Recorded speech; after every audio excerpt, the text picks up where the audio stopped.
ঈশানের রান্নাঘরে সবাইকে স্বাগত। আশা করছি আপনারা সকলেই ভালো আছেন। আজকে আবার একটা নতুন ধরনের রেসিপি নিয়ে চলে এসেছি। পালং শাক তুলছি বাগান থেকে। আজকে ডিম পালং বানাবো আর তার সঙ্গে বেগুন সুন্দরী বানাবো। আপনারা সম্পূর্ণ ভিডিওটি দেখতে থাকুন। প্রথমে মা আর আমি পালং শাকগুলো তুলে নিই।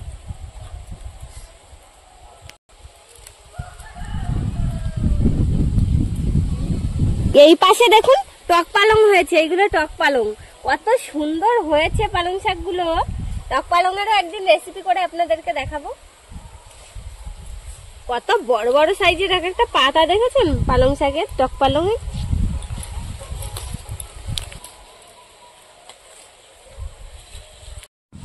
পালং শাকগুলো তুলে নিয়েছি। এইবার বেগুন সুন্দরী বানানোর জন্য কটা ধনেপাতা লাগবে, সেই জন্য কটা ধনেপাতা তুলে নেবো। এবার পালং শাকের মধ্যেও কটা দেবো ধনেপাতা।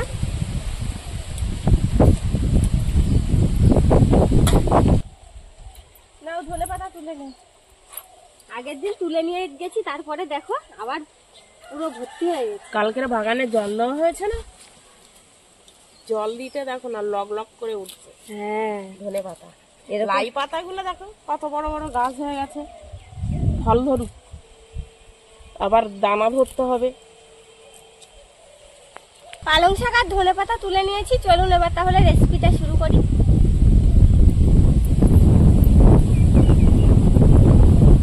সেদ্ধ বসিয়ে রেখে পালং শাক তুলতে গেছিলাম। ডিমটা সেদ্ধ হয়ে গেছে, নামিয়ে নিয়েছি। এবার পালং শাক সেদ্ধ করার জন্য আমি কড়াইতে জল দিয়ে দেবো। আমি বেগুন সুন্দরী বানানোর জন্য বেগুনগুলো কেটে নিচ্ছি। এবার জলের মধ্যে পালং শাকগুলো দিয়ে দেবো।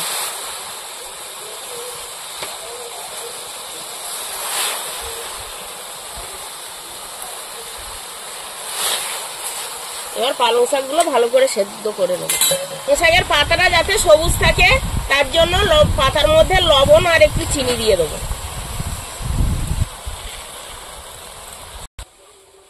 এবার পাতাগুলো আমি একটু নাড়াচাড়া দিয়ে দেবো। চিনি আর লবণ দিয়েছিলাম, মিশে যাবে জলের সাথে। এবার ঢাকা দিয়ে রাখবো।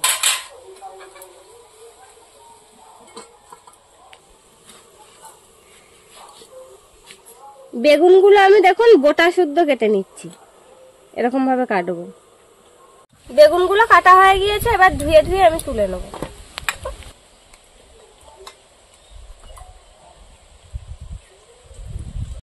এবার বেগুনগুলো আমি লবণ, হলুদ আর চিনি মাখিয়ে কিছু সময় রেখে দেবো।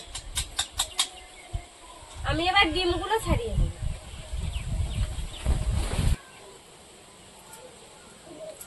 যা বাতাস দিয়েছে উত্তরে,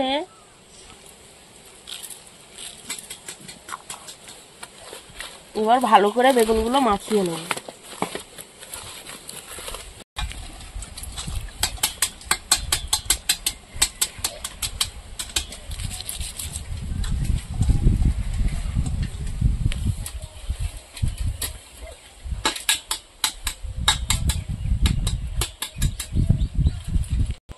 এবার ঢাকাটা তুলে নেব। পালং শাকটা এবার নামিয়ে, এই যে ঠান্ডা জল নিয়ে নিয়েছি, ঠান্ডা জলের মধ্যে নামিয়ে নেব। শীতকালে এমনি জল ঠান্ডা, এই জলের মধ্যে দেব। ঠান্ডা জলের মধ্যে দিলে কালারটা এরকম সবুজই থাকবে। বরফ জলে দিতে পারলে আরো ভালো হয়। এবার কড়াইতে তেল দিয়ে দেবো, দিয়ে বেগুনগুলো ভেজে তুলে নেবো। আর আমি পালং শাকগুলো জল ভালো করে চিপে নিয়ে ধনেপাতা আর কাঁচা লঙ্কা দিয়ে একসঙ্গে বেটে নেব।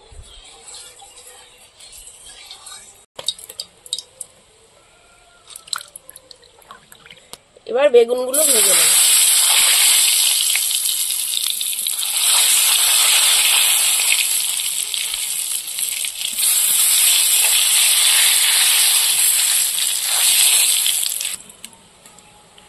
কাঁচা লঙ্কা ধনেপাতাও নিয়ে নিয়েছি, এইবার বেটে নেব।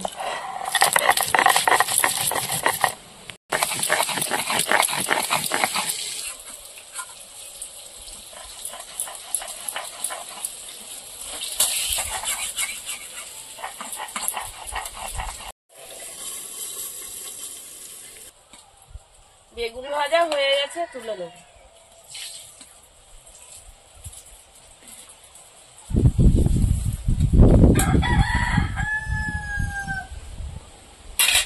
বাকি বেগুনগুলো ভেজে নেব। বেগুন ভাজা তেলে হলুদ আর লবণ দিয়ে ডিমগুলো ভেজে নেব।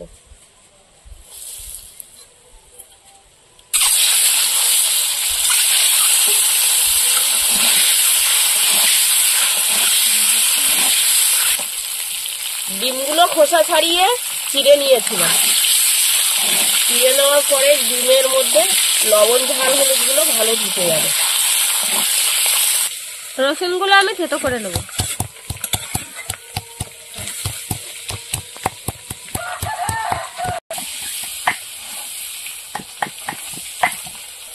ডিমগুলো ভাজা হয়ে গেছে, এবার তুলে নেব।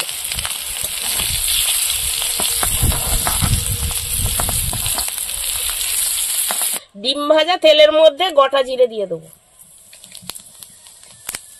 এবার পেঁয়াজের কুচি দিয়ে দেবো। পেঁয়াজটা একটু নাড়াচাড়া দিয়ে নেবো। পেঁয়াজটা লাল করে ভেজে নিয়েছি, এবার রসুন দিয়ে দেবো। আগের থেকে গুলে রাখা লঙ্কা, হলুদ, ধনে গুঁড়ো, জিরে গুঁড়ো, গরম মশলা, লবণ দিয়ে দিলাম।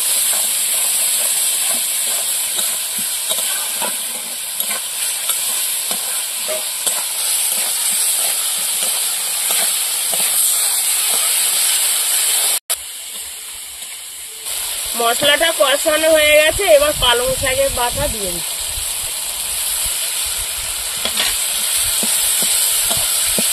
একটু জল দিয়ে দেবো।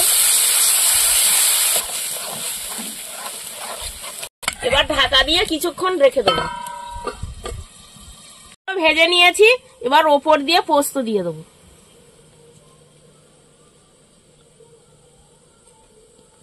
কাঁচা পোস্ত দিয়ে দিচ্ছি। এবার ওপর দিয়ে ঘি দিয়ে দেবো।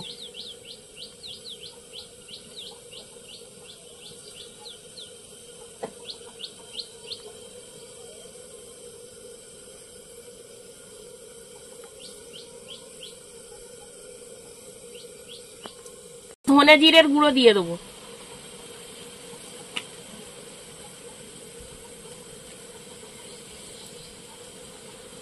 তোমার বেগুন সুন্দরী বানাতে বানাতে তো আমার খেতে ইচ্ছা করছে, এত সুন্দর করে বানাচ্ছো বেগুন সুন্দরীটা।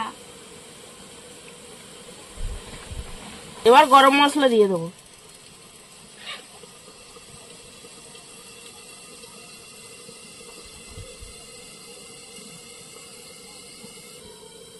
সব শেষে ধনে পাতা দিয়ে দেবো।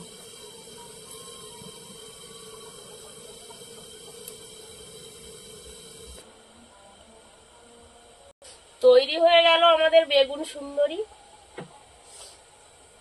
বন্ধুরা, এরকম আরো নতুন নতুন রেসিপি দেখতে আমাদের চ্যানেলটিকে সাবস্ক্রাইব করবেন আর অবশ্যই পাশে থাকা বেল আইকনটি প্রেস করবেন, তাহলে আমরা নতুন কোনো ভিডিও আপলোড করলে নোটিফিকেশন আপনাদের কাছে পৌঁছে যাবে। আর কে কোথা থেকে দেখছেন কমেন্ট করে বলবেন, তাহলে আমরা নতুন নতুন ভিডিও করার আগ্রহ পাবো। যদি ফেসবুক থেকে দেখেন ফলো করে আমাদের সঙ্গে থাকবেন।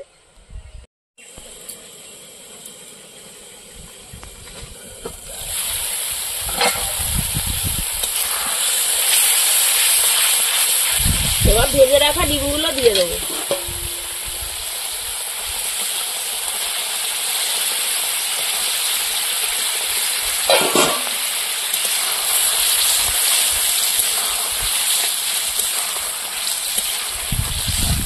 আর অল্প কিছু সময় ডিমটা ঢাকা দিয়ে রাখবো, রাখলে ডিমের মধ্যে সবকিছু ঢুকে যাবে।